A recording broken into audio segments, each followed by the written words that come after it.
continuing the brain type brainstorm and the amygdala response and how you can balance it. We talked about how the five senses can help us ground, and again, how we're trying to activate different parts of our brain. Well, fun fact is that your brain doesn't honestly know the difference between things that it tells itself in its head and things that are actually happening. So another way that you can use five sense grounding, even if you can't actually reach anything, is just by visualization. And this is also a really powerful technique for like planning for something, but if we use it as a grounding technique, one thing I like to do is ocean breathing, and this includes visualization. So you close your eyes.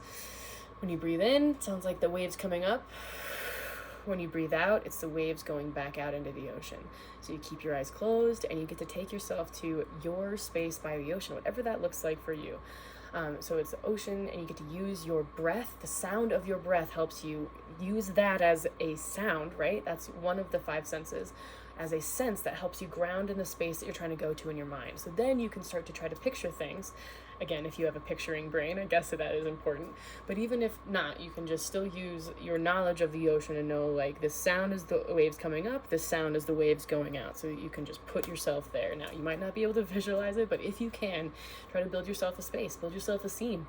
In my scene on my beach, I have trees right by there. I've got hammocks hung up, and there's twinkle lights everywhere. And so there's a lot of things that you can like start to put into your own mind space that call it, your happy place. And this can be by the ocean or anywhere else you want it, but it helps if it's by water, because again, that helps with the grounding of the sensory. You have that your breath gets to help you ground, and all the other things. So picture what you would be smelling there, like go through the five senses and try to place yourself in your scene, so that even if you are somewhere where you have no control over the sensory inputs happening, in your mind you can start to talk to yourself and give yourself that type of visualization.